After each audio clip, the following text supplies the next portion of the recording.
So, first of all, one of our 7 articles of faith, which Muslims are required to believe in, is actually destiny. So we believe that everything good and bad is from God and it's already been predestined. So what actually happened was already predestined, that it was going to happen. So Prophet Muhammad spoke actually about plague in so many different contexts. And one of the things that he said is that it is a means of torture which God used to send upon whomsoever he wished. But he made it a source of mercy for the believers, for anyone who is residing in a town in which this disease is present and remains there and does not leave that town, but has patience and hopes for God's reward and knows that nothing will befall him except what Allah has written for him, then he will get such reward as that of a martyr. And the reference for that is Bukhari. It does not mean that only bad people die, because everyone's lifespan is preset. Even before we were even born. That's what a Muslim's perspective is. We also believe that God tests us to increase our piety, our patience, our connection with him, and also to reflect on our lives.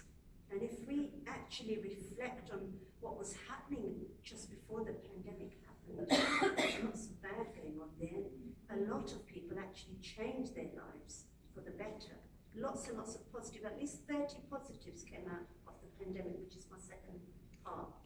So any affliction, did you know, according to Islam, may also help towards forgiving some of our sins. So Prophet Muhammad said, no calamity befalls a believer, but that God expiates some of his sins because of it, even if it were the prick he receives from a thorn. The sins are likened to dropping off him like leaves drop off a tree. In chapter 94 of the Quran, there was great hope for everybody, really, because there is a sentence which is repeated quite a few times in the Quran, and it says, after hardship comes ease. And that was great reassurance, really, for people who knew that quote, because we knew somehow we will come out of this. A little bit like, you know, there is light at the end of the tunnel. A cloud, each cloud is a silver lining, all of those kinds of quotes.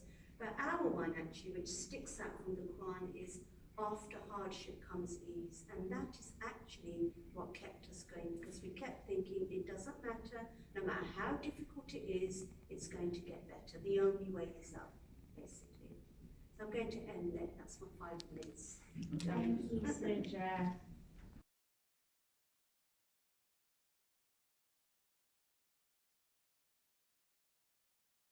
To talk about the positives within our faith and also the negatives as well, but I'm going to start with the positive because Muslims saw this in a very positive way. There are actually 30 positives that I've got highlighted here, so I'm going to go through the list very, very quickly.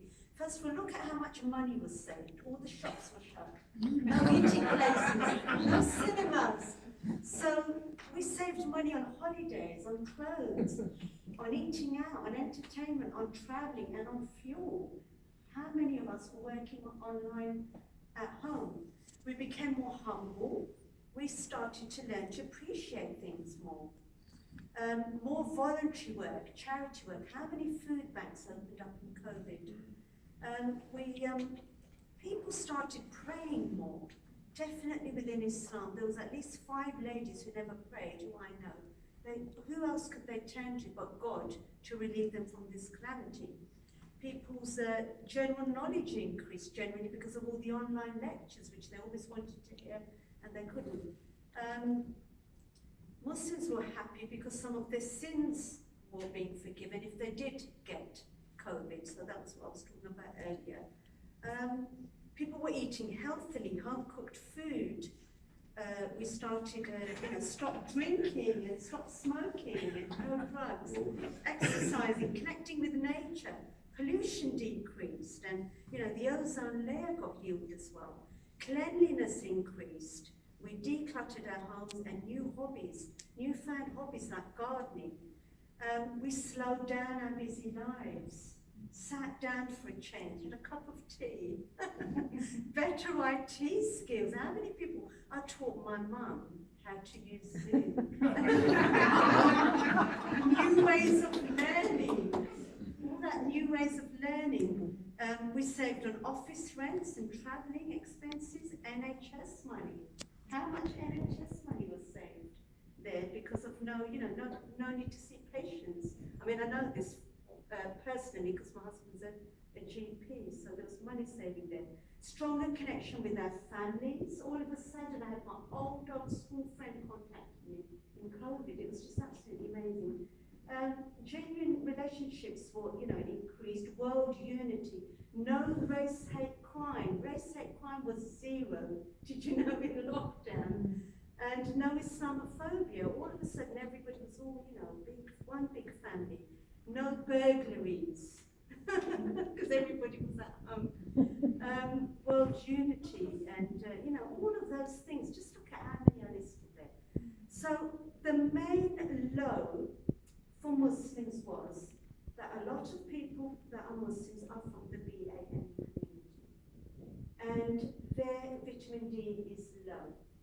Okay, because their vitamin D is low, their immunity is low. So unfortunately, people from the BAME community caught the pandemic the most, and this is before the vaccine came out. So there was a lot of deaths, and that caused a lot of problems. Our main bereavement process is next day burials. And we all try and go, we wash the body, all those rituals help us with bereavement. And all that stopped. So many people couldn't go to the funeral. There was maybe just 6 people at one stage. So we couldn't say our goodbyes. And that bereavement is still happening now. So it was very, very sad. We never got our bereavement counselling in a way. And then other people as well, a lot of Muslims are frontline workers. If you look at the NHS, so many people are Muslims. So a lot of the people, the frontline workers, they caught the pandemic within Islam as well. On top of that, Muslims, they love their food. So a lot of them have got pre-medical conditions, you're agreeing because pre-medical conditions like diabetes and things, and they caught the virus more, or they may be overweight, So I think everybody here who knows me knows all my events are always full of food, and so you know what I'm talking about. So there was all these things, and our family structure is really strong. We couldn't visit our parents and things like that. I mean, my poor mum, I couldn't give her food anymore because of the pandemic. So these are some of the low things. Also, Muslims like to kiss and hug each other a lot, and we couldn't do that. And even now I find it hard. Some people say, no, we're still not hugging, because we're generally very sort of, family-orientated people. So those are actually some of the low bits there. The other really big one really was anti-vaxxers. Who mentioned that? Who mentioned that? Oh, that used to upset me so much. And that's because of illiteracy. People are just illiterate, or there was a lot going around social media actually to do with all these conspiracy theories which people believed. And that was not good. But I myself, I went out there, did so many radio shows and television programs to try and get people to take the vaccine. And unfortunately, one of my very dear friends did pass away because she did not take the vaccine. So those were some of the